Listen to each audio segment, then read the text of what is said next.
দেখো এই প্রবলেমটায় একটা টেবিলের উপর 8 কেজি মাছ রাখা আছে, এখানে একটা পুলি আছে, এখানে একটা পুলি আছে, এদিকে 4 কেজি অ্যাক্সিলারেশন এদিকে দিয়েছে ডাউনওয়ার্ড, এদিকে অ্যাক্সিলারেশন দিয়েছে আপওয়ার্ড। আমাদের ডিটারমাইন করতে বলেছে T1 T2 G এর ভ্যালু 9.8 নিয়ে নিতে বলেছে। এবার আমরা যে অ্যাক্সিলারেশনের ফর্মুলা ইউজ করতাম npf/টোটাল মাস, এখানে এটা করা যাবে না কারণ এখানে স্ট্রিং ডিফারেন্ট, তো সেটা এখানে ইউজ করা যাবে না npf/টোটাল মাস। এর জন্য আলাদা আলাদা অ্যাক্সিলারেশন বের করার জন্য আলাদা আলাদা ব্লক কনসিডার করে না। যেমন ফার্স্ট আমরা এই জায়গাটা কনসিডার করছি, এই ব্লকটা। তাহলে অ্যাক্সিলারেশন নিচের দিকে আছে, এখানে এর ওয়েট কি হবে 4g। তাহলে নেট ফোর্সের ফর্মুলা যদি লাগাই, নেট ফোর্স কি হবে, এটা নিচের দিকে আছে, নিচের দিকে যাচ্ছে যেহেতু অ্যাক্সিলারেশন নিচের দিকে আছে, 4g - t2 equals to mass into acceleration. মাস নিয়ে নিচ্ছি, দেওয়া আছে 4, মাস ইনটু অ্যাক্সিলারেশন এ নিয়েছে। এটা গেল নাম্বার 1। নাম্বার 2 তে নিচ্ছি এই পোরশনটা টেবিলের উপর যেটা মাসটা আছে। তাহলে এটার জন্য দেখো কি হবে, নেট ফোর্স এদিকে যাচ্ছে কারণ অ্যাক্সিলারেশন এই সাইডে ডাউনওয়ার্ড বলেছে, তাহলে ব্লক এদিকে মুভ করবে। তাহলে এখান থেকে T2 গ্রেটার হবে, T2 - T1 equals to mass into acceleration 8 into a। এটা গেল নাম্বার 2। নাম্বার 3 এই ব্লকটা নেব, এই ব্লকটা নিচ্ছি নাম্বার 3। তো নাম্বার 3 এর জন্য ইকুয়েশন কি হবে, এটা 2g লিখলাম, g এর ভ্যালু নিচ্ছি না কারণ g পরে ক্যালকুলেট করব, 9.8 নিতে বলেছে। তাহলে এটা উপরের দিকে অ্যাক্সিলারেশন আপওয়ার্ড আছে, তাহলে T1 বেশি, T1 - 2g equals to mass into acceleration 2 into a। এটা হলো নাম্বার 3 ইকুয়েশন। এবার এই তিনটাকে সলভ করতে হবে, সলভ করলেই আমাদের অ্যাক্সিলারেশন চলে আসবে। আচ্ছা, সলভ করার জন্য দেখো এই দুটো ইকুয়েশনকে যদি কনসিডার করি 2 and 3, যদি অ্যাড করে দিই 2 and 3, T1 ক্যান্সেল হয়ে যাবে, এই দুটোকে অ্যাড করে দিচ্ছি, আমি আলাদা লিখে নিচ্ছি। T2 - T1 equals to 8a আর T1 - 2g equals to 2a। তাহলে অ্যাড করলে কি আসছে দেখো, T1 ক্যান্সেল হবে, প্লাস মাইনাস। তাহলে T2 - 2g থাকলো ইকুয়ালস টু 10a।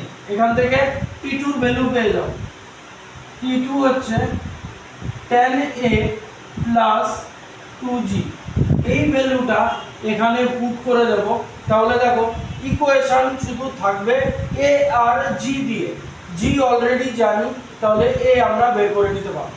তাহলে এই ভ্যালুটা এখানে পুট করছি, তাহলে 4g minus 10a plus 2g equals two 4a। এই ভ্যালু এই ইকুয়েশনে পুট করি, কি দাঁড়াবে 4g minus 10a minus 2g equals two 4a। তাহলে মাইনাস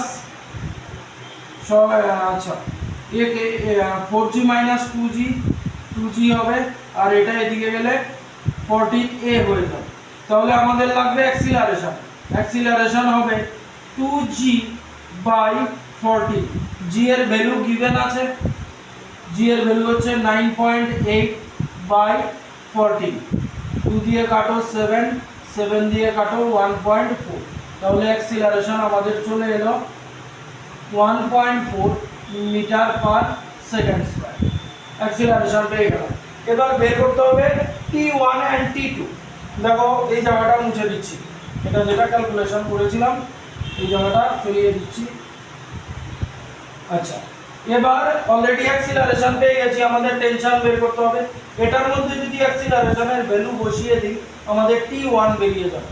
তাহলে t1 কি হবে, t1 মাইনাস g এর ভ্যালু অলরেডি জানি 9.8 আর অ্যাক্সিলারেশন 2 ইনটু 1.4, তাহলে t1 কি হবে 19.6 আর এটা 2.8, তাহলে সরি t1 এলো 2.8 প্লাস 19.6, তাহলে কত হবে 22.4 নিউটন, এটা হলো তোমার t1। এবার t2 বের করব, তাহলে t2 বের করার জন্য এই ইকুয়েশনে বসিয়ে দিই t2 মাইনাস t1, এদিক দিয়ে করছি। এই যে 2 নম্বর ইকুয়েশনে অলরেডি t1 পেয়ে গেছি, তাহলে t2 মাইনাস t1 হচ্ছে 22.4 ইকুয়ালস টু 8a, অ্যাক্সিলারেশন জানি 1.4, এটা কোন নাম্বার 2 ইকুয়েশন থেকে নিলাম। তাহলে t2 কি হবে 22.4 11.2, তাহলে t2 আসছে 11.2 প্লাস 22.4 মানে 33.6 নিউটন, এই হলো t। বাস হয়ে গেছে, আমাদের অ্যাক্সিলারেশন বলেনি কিন্তু অ্যাক্সিলারেশন ছাড়া হবে না, t1 আর t2 বের করেছি। যেহেতু স্ট্রিং আলাদা ছিল ওই ডাইরেক্ট ফর্মুলা ইউজ করা যায়নি অ্যাক্সিলারেশনে, বাস t1 আর t2 বেরিয়ে গেছে। Thank you.